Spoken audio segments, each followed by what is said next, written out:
안녕하세요. 2차 관세법의 김보민 관세사입니다. 오늘 이 시간은 여러분들 다음 시간부터 있을 2차 관세법 강의에 대한 OT 시간입니다. 여러분들 책의 서론에도 써 있겠지만 2차 시험이 관세사 시험의 진짜 시험이라고 할 수 있죠.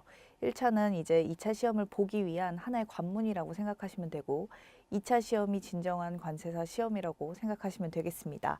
여러분들 잘 알고 계시듯 2차 시험은 논술형으로 구성이 되고 있습니다. 그러나 우리 시험의 특성상 변호사 시험과 달리 변호사나 변리사 시험에서는 법전을 주지만 우리 시험에서는 법전을 주고 있지 않죠.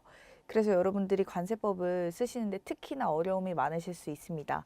왜냐하면 법 그대로를 답안지에 녹여서 쓰는 것이 굉장히 중요하기 때문에 변리사나 변호사와 달리 관세사는 법조문을 모두 외워야 합격을 할 수 있다고 볼 수가 있습니다. 따라서 여러분들이 관세법 공부하실 때 굉장히 어려울 수 있습니다. 논술형 시험이다 보니까 여러분들이 기본서를 숙독하는 것도 중요하지만 그 숙독한 내용을 여러분 답안지에 쓰는 것이 더 중요합니다. 왜냐하면 출제자는 여러분들이 쓴 답안지를 보고 채점을 하기 때문에 여러분의 실력을 답안지로밖에 판단을 할 수가 없죠. 따라서 여러분들이 답안지에 얼마나 효율적으로 그리고 목차를 세세하게 세분화해서 녹여냈느냐가 여러분 관세사 1차의 관세법의 가장 중요한 점이라고 할 수가 있습니다.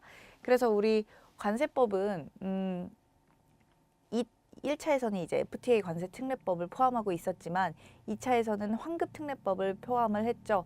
그래서 1차에서 우리 50점 문제 하나 그리고 10점짜리 문제 4개 정도는 관세법에서 나오고 나머지 한 문제 정도 10점짜리 문제가 환급 특례법에서 나온다고 보실 수가 있겠습니다.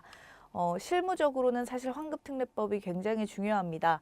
관세사분들 중에서 환급 특례법만 전문으로 하시는 관세사분이 있으실 만큼 굉장히 중요한 부분 중 하나인데 우리 시험에서는 10분의 1 정도만 차지를 하고 있죠.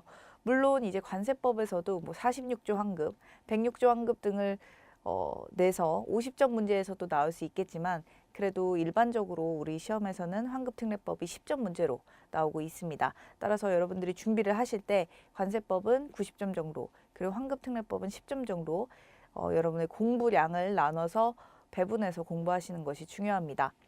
특히 논술형 문제이다 보니까 여러분들이 한 번쯤 써보셨을지 모르겠습니다. 2차 시험을 지금 강의를 들으시는 분들 중에서 아예 처음 시작하시는 분들도 있을 거고 그리고 기본서를 회독하고 이미 모의고사를 몇 번 본 상태에서 이 수업을 들으시는 분들도 있을 텐데요. 이 수업 자체의 특징은 기본서라고 하기에는 우리 교재가 그렇게 세세한 내용을 모두 담고 있지는 않습니다. 따라서 여러분들이 보고 계시는 원래 익숙한 기본서를 하나 구비를 하시고 숙독을 하신 다음 1회독이라고 또 한 다음 우리 교재와 이 강의를 듣는 것이 좋습니다. 왜냐하면 제가 이론 부분을 설명을 드릴 때는 여러분들이 다 알고 계시다는 전제하에서 한번 리마인드 시켜준다는 차원으로만 설명을 드릴 거고요. 세세하게 설명을 드리지는 않을 겁니다. 대신 여러분들 2차 시험에 똑같이 나오는 그 문제들 있죠. 우리 교재는 대부분 이제 챕터별로 문제가 잘 구성이 돼 있기 때문에 여러분들이 실제 시험장에 가서 어떤 노하우를 가지고 쓸 수 있을지 그런 쓰는 방법에 대해서 더 자세히 설명을 드릴 겁니다. 일부 학원에서는 기본 이론, 문제풀이, 심화 이런 식으로 나눠져 있죠.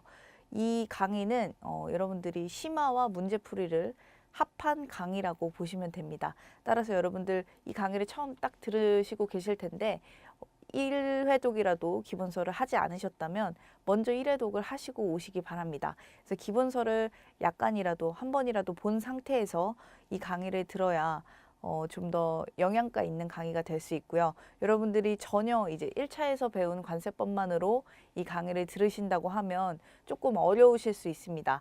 그러나 나는 할 수 있어 라는 마음으로 들으실 수도 있겠지만 어쨌든 기본서는 다른 책을 가지고 더 세세한 내용을 공부하신 다음에 이 강의를 통해서 어떻게 내가 시험장에서 써야 되는지 어떻게 문제풀이를 해야 되는지를 여러분들이 생각하시고 그리고 노하우를 제가 알려드리는 방법으로만 강의를 진행을 하도록 하겠습니다.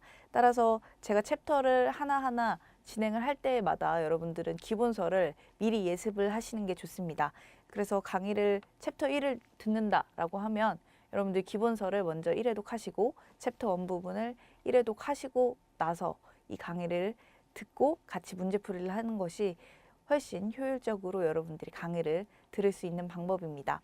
특히 2차에서는 이제 목차를 정하고 논술을 하게 되죠. 그 목차는 여러분들이 너무 고민하실 필요는 없습니다. 이건 기출문제들도 보시면 여러분들 아시겠지만 요즘 트렌드가 목차를 자기가 정하는 것이 아니라 문제에서 목차를 주고 있습니다. 따라서 여러분들이 목차를 어떻게 정할지는 너무 고민하지 마세요. 왜냐면 대부분 트렌드가 목차를 다 주어지기 때문에 그 목차에 맞춰서 여러분들이 아시는 걸 쓰면 됩니다. 따라서 어떤 학원에서는 문제풀이를 할 때 목차를 다 외워라 이런 식으로 강의를 하시는 분이 있는데 여러분들이 그렇게까지 힘을 빼실 필요는 없습니다. 그래서 목차를 외우실 필요는 없다. 그게 하나 주의점이고요. 그리고 어떤 분들은 법 조항을 외우는 분들이 있어요. 그래서 제1조는 목적, 뭐 제2조, 제3조 이런 식으로 관세법 몇 조에 어떤 법이 있는지까지 외우시는 분들이 있는데 그 부분은 좀 지양을 하셨으면 좋겠습니다. 왜냐하면 저도 처음에 공부를 할 때 관세법 조항을 다 외웠어요. 근데 쉽게 까먹고 사실 무슨 전화번호 외우듯이 외우는 거잖아요.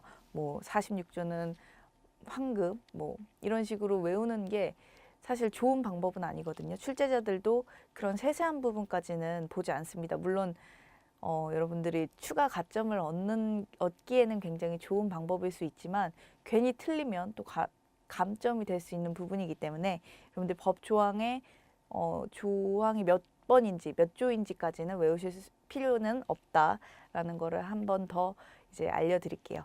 그래서 다음 시간부터는 우리 챕터 1부터 관세사 2차 관세법을 함께 공부하도록 하겠습니다.